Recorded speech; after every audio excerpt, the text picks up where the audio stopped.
a tribunal of the Delhi High Court has extended the 5-year ban that was imposed on the pro-Khalistan separatist group, the Sikhs For Justice, which was founded by the controversial Canadian-American lawyer Gurpatwant Singh Pannun. The Ministry of Home Affairs last year had extended this ban under the Unlawful Activities Prevention Act. Days later, a tribunal was formed to adjudicate whether or not there is sufficient cause for extending the declaration of Sikhs For Justice as an unlawful association. Currently, there are over 100 cases, 104 cases against Sikhs For Justice. 96 of them have been registered by police of different states and union territories. 8 cases have been registered by the National Investigation Agency. Justice Anup Kumar Mendiratha, in his order, said that the evidence on record, along with the material that was relied upon by the government, proves beyond reasonable doubt, according to his order, that unlawful activities have been undertaken by the SFJ. And some of those activities intend very explicitly in the secession of a part of Indian territory. This has been found by a judge. Now, the union government has alleged that the pro-Khalistan group Sikhs For Justice is spreading anti-India propaganda. The centre filed a 350-page written submission before this UAPA tribunal. We now have access to some parts of that submission, the affidavit that's been filed. The centre said in July of last year that a recorded voice note was received on the landline of Defence Minister Rajnath Singh at his residence. The message was attributed to Gurpatwant Singh Pannun. It alleged that Sikhs were facing existential threats under the Modi government and warned members of parliament to stay home if they did not want to experience the Khalistan referendum. The MHA also informed the tribunal that Sikhs For Justice has repeatedly threatened India's political leaders, government officials, including police, diplomats, judiciary, and even their family members and relatives abroad. And in that submission, the 350-page submission, the government has also revealed that Pannun's organization, the SFJ, had in fact prepared a list of children of police officers and politicians who are studying in foreign countries so as to take revenge on them. They also allege that SFJ organizes justice rallies, genocide conferences, fundraising rallies, freedom rallies, protests, and filing of baseless court cases against visiting Indian dignitaries abroad in a bid to simply defame them and to fan anti-India sentiments amongst the Sikh diaspora. The affidavit also says that Gurpatwant Singh Pannun instigated the protesting Indian farmers to arm themselves and to fight the Indian state and Indian forces, and also said that weapons would reach them from across the border. They say that Pannun is reported to have raised substantial funds for the commission of these terror acts. Now, the central government has accused Sikhs For Justice, SFJ, of promoting terror activities in India and challenging India's sovereignty and integrity. The MHA has alleged that the pro-Khalistan group had misused cyberspace to radicalize youth. It cited Pannun's tirade against former Indian High Commissioner to Canada, Sanjay Verma, to bolster its charge that Pannun is threatening Indian envoys and government officials. In fact, Gurpatwant Singh Pannun is a dual citizen.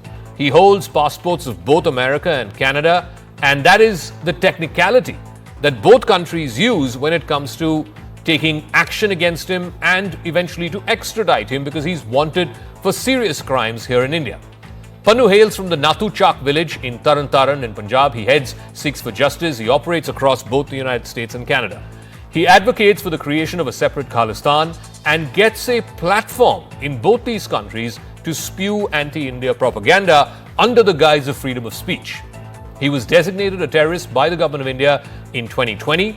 Pannun individually faces 22 criminal cases in Punjab alone. His organization, the SFJ, faces up to 100 cases across various states and union territories. Pannun has been booked under terror and rioting charges and for waging war against India.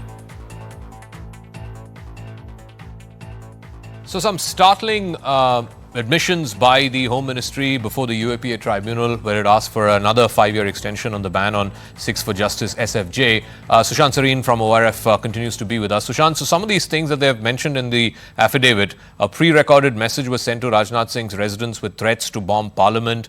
SFJ apparently has a list of children of politicians and police officers who are studying in foreign universities to seek revenge. This man is wanted for more than 100 crimes. 100 FIRs have been registered against Pannun here in India. Why isn't he being put on a flight from New York to Delhi? No, I think the relevant question, Zakka, would be why isn't he being prosecuted in either the United States or in Canada? Because clearly what he's indulging is falls within the ambit of terrorism. It's partly transnational repression of a different kind because he's threatening Indian citizens who legally go to the United States to study or to work or do business or whatever, or in Canada or in Australia. He and his thugs are threatening their safety, and that clearly should fall within the ambit of criminal activity. So one is the question needs to be directed to these governments. Secondly, there is a sense in India increasingly that at least I don't know if it will change under the Trump administration, but that within the American system there were certain protections being given to this guy. Whenever we take up this matter with our American interlocutors, we are told that this guy is very smart. He stays within the ambit of law. Whatever he says publicly, he does not cross those red lines, which is utter nonsense because very clearly he has threatened to bring down Indian Airlines. It's a very clear threat. Very clearly he has carried out activities which are not by any stretch of imagination just political dissent or political activity. And yet if nothing is happening, then it means that he is being protected, he is being supported by elements within those establishments, partly maybe as a leverage against India or whatever that might be.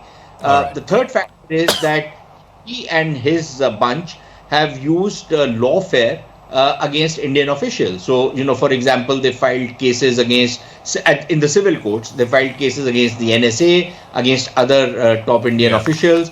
And quite clearly, so they're using the legal system or rather misusing the legal system in some of these countries for this purpose. And finally, Zakka, at least insofar as Canada is concerned, it's a political issue. This bunch of people, the Canadians seem to think that Khalistanis all Sikhs are Khalistanis, which is clearly not the case. And they seem to think that the Khalistanis, because they have influence, their votes are required in about 30-35 seats. And that is the difference between forming a government and sitting in opposition. So they are all kind of reaching out to this element, appeasing them. So it becomes even more difficult because it becomes part of the the Canadian political system. They've inserted themselves in the administrative system, in the political system. So there is a great amount of reluctance to throw the book at these characters. All right, Sushant Sareen, we'll leave it at that. Thank you very much for joining us and putting both those issues in perspective for our viewers.